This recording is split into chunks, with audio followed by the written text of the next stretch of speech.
Got a dream in a tear last night, watched the world fade out of sight.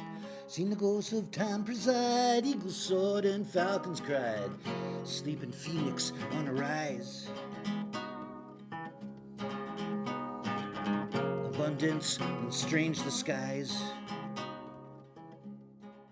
Hello, and welcome to Phoenix Rising, and nice that you're here.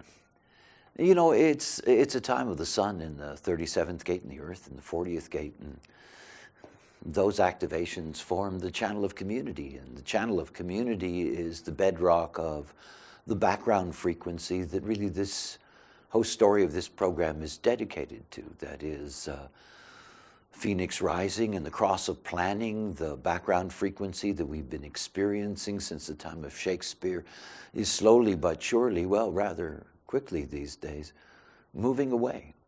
By 2027, we're going to have this shift in the background frequency. Well, what does it look like?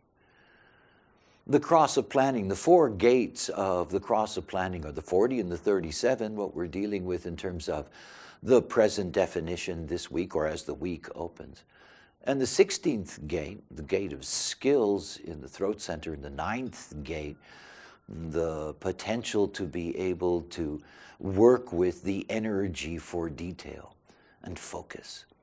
And when we're looking at this background frequency, everything was dedicated to the community. Everything was dedicated to the community.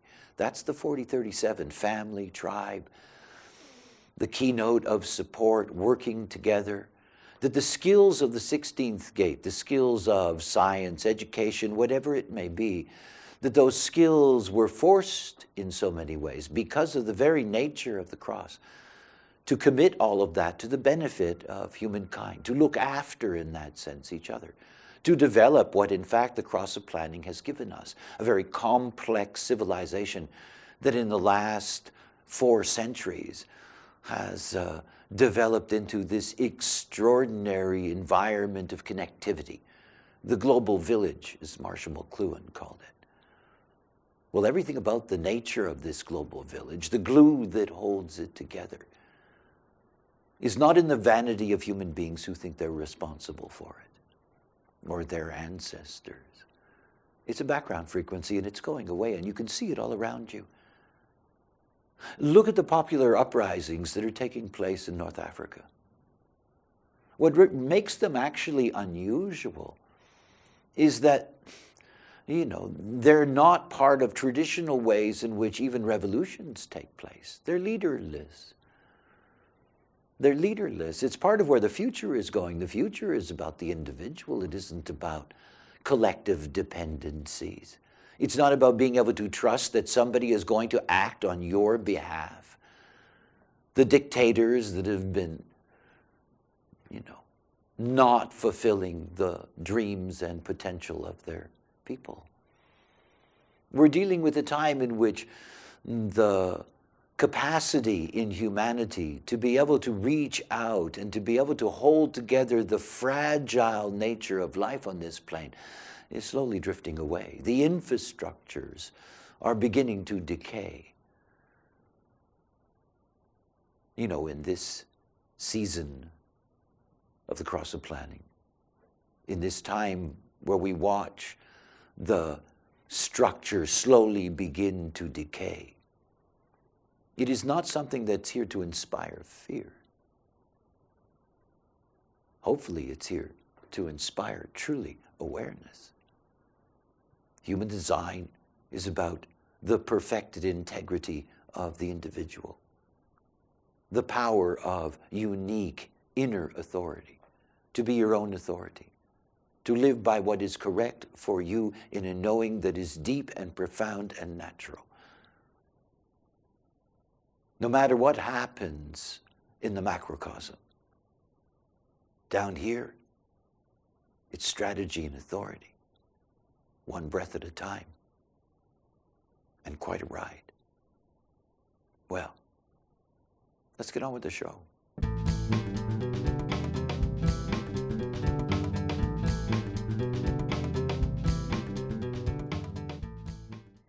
I'm an emotional generator. So I'm here to respond and I'm here to wait for clarity. It was a very strange meeting because I was visiting somewhere and I was there for an hour, and then I had to pay I had a consultation, not a human design, just a health consultation. And the person had just had a reading and her chart was on the table.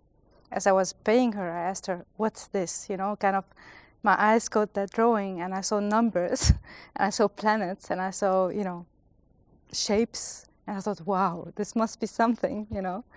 And it was at the beginning, I mean, it was, you know, 5.5 years ago, 6 years ago. And she told me very quickly as I was, you know, I had paid and she had the next client. I said, "What's this?" Yeah, she said it's had to do with Kabbalah, planets, you know, I Ching, and she didn't give me a name, you know. So I went home and for 3 days long, I have the channel of struggle. 3 days long, I was Googling. I couldn't find it. And then at last I found, oh, human design, what's that? And it was like, you know, I'm a 6'2". My 2 was cold.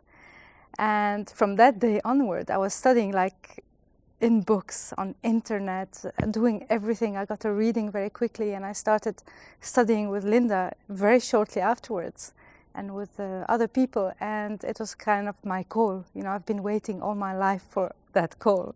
It was my call. And, you know, after 1.5 years, I lifted my head up from the books and I said, you know, there's a life out there. So it was really a very deep dive for me. That's how I discovered human design. Mm-hmm. The impact was huge because, you know, I'm emotional. I had a chaotic life. You know, I have the 636. I was a third line in the first phase of my life, and the impact once I started waiting was immense. Suddenly, there was rest, calmness. I had time. You know, I had all those tickets kind of, if people called me, I would say, I don't know, call me back tomorrow. You know, instead of getting angry on the spot or saying yes and regretting it, I had a sea of time to respond. It was great, you know. That's what happened. So, everywhere, in everything, you know, responding, and it's also the game and really listening to your body, what it says, you know. And it was 2 summers ago, you know, they stopped the car and said, "It's a beautiful view, step out now, you know. You have to come, beautiful picture." And my body said, And I stayed, you know, and they went out. They went out and they stepped into trash, you know, it was a trash mountain, you know. And my body had warned me, no, you know, and it's the amusing things like going to do my shopping and having to choose between 10 different types of tuna salad, you know, and just going with my sacral one. Yeah, but this one is too cheap. I cannot buy this one. It must be bad. And, you know, it would say, my sacral would say, this one, you know, I would buy it. And then I would have to buy salmon salad. And my sacral would go, you know, the most expensive one. But how come it's another make, you know? And it's, you know, having fun and trusting your body and knowing that, you know, you don't have to worry. You don't have to think about it. You know, respond, yeah. Yeah, I've been following my PHS for 2 years, I think. Yeah, I've had a reading, and it's cold and touch. And it's a wonderful process because, you know, I have 2 non-emotional children at home. I have a partner that's non-emotional, and my PHS cooled off my emotions. You know, I can say things in a very calm way, you know. And I can see things much better. You know, I can think more clearly. So when I get a hot dish in front of me, I think, oh no, I'm not going to fry my brains, you know. So I really wait for it to cool off, and I enjoy it. And I like lasagna cold, and soup cold, and coffee cold, and yeah, it's a wonderful process. Yeah.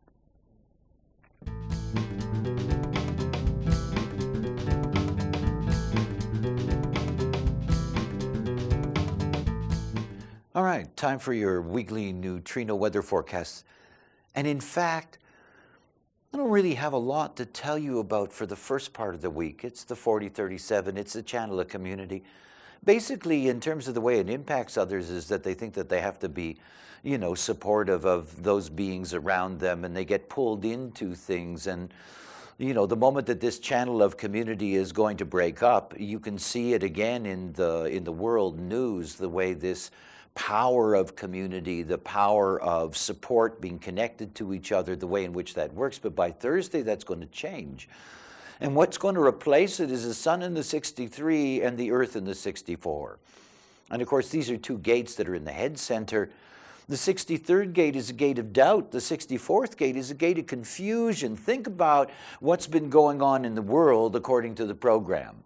You know, in the world, according to the program, that channel of community has been very powerful, binding people together, holding them together in their rallies against some, you know, extraordinary opposition in many cases. And at the same time, by the time you get to Thursday, when that's going to dissipate and disappear, oh, it's there in the background frequency still, but nonetheless, you're going to have the presence of the 63, 64, and this is going to bring doubt and confusion. And you're going to be able to see it. I mean, it's there. It's ironic because in many ways, you know, this is the head center. It's a center of pressure. It's a center of inspiration. Doubt and confusion can be very powerful forces in moving us towards finding solutions, you know, making sense out of things. Yet at the same time, for most of the beings out there, that presence of such a powerful pressure is going to bring this doubt into and confusion into world activity. See, it's the purpose of this forecast. The purpose of this forecast is not specifically about you personally. It's to allow you to see. Because if you watch the program and you watch the world, you're seeing the same thing. And this is not what we are about. Not to be caught up in the homogenized frame, no matter what our subjective judgment is at any given moment, or the morality of the moment, or whatever. Don't be fooled. We're here to live out the uniqueness of our own process, our own authority. There is no other way. So enjoy the weather, and enjoy your week, and watch the movie.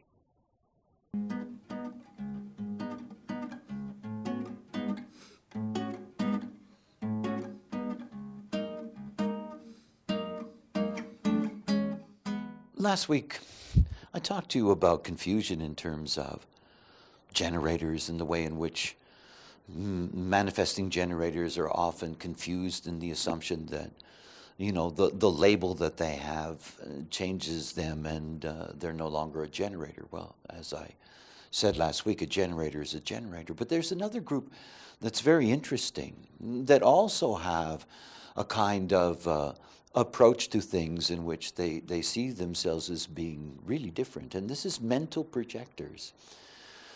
And the thing that's unusual about mental projectors is that mental projectors have an inner authority that is very complex and deeply related to what it is for them to be a projector. Projectors are here, and it is something to grasp because it is something that can be understood in the presence of any projector. They're here to focus their energy on the other. And this is what their aura is all about. It is a focused aura. And it gives them a tremendous potential of being able to take in the other, and in that sense to recognize them. They're also here to be recognized for their recognition. It is what they're good at. That is, ultimately, out of what a projector can master comes their potential to guide. And in their potential to guide, they get the reward of energy. They're a non-energy type. And the mental projector is always a being with 4 open motors. So for them, this relationship with the energy world is one that's entirely rooted on their mental capacities to guide in return for energy resources. But how do they make the decisions? You see, look, the thing about the mental projector is that they do not have an access to the throat. They have the head connected to the ajna center. And so they are always in a situation in which, you know, they need to connect to the other to have that throat lined up. The same thing with the mental projectors, with the ajna to the throat, though there are slight variations because the throat is active. See, for the mental projector, everything is about their relationship to the other, as all projectors are. But in their case, it's very acute. Let's say that somebody invites a mental projector into anything. Let's say that it's an invitation to a particular job. That mental projector cannot make a decision in the moment. It's not possible. It's not possible until they can go through what is for them a very specific process. It is a process rooted in interaction. In other words, all mental projectors need to discuss with others what is before them until they finally hear their truth spoken. Now think about that job offer. That mental projector that has, in the course of its process, the days, weeks, however long that process takes, in that course of time has opportunities to be able to converse with others, and in the course of those conversations to be able to introduce the possibility of that job. They're not looking for advice. They're not looking for the other to guide them. They're looking for a mirror on their own process. Because you see, in their introducing the subject of the potential of that job, they're going to present it in a certain way based on their connection to that other. That's why they need many others. That is, they need to have that kind of inserting of that into other conversations. At some point, it is very clear to them whether this is something they want to do or not. And it's not been about the responses or reactions of the others. It's sort of similar in a distant way to the way an emotional being samples things. You go through your emotional wave and you sample as you move through the wave. A mental projector samples the decision-making process through those moments of articulating the particular subject, whatever it is, and doing so on different occasions. But there's still a projector. I mean, despite the fact, and they're rare, by the way, but nonetheless, in a planet of billions, rare percentage-wise doesn't mean not a lot of people. There are a lot of mental projectors, but they're projectors. It is still about invitation.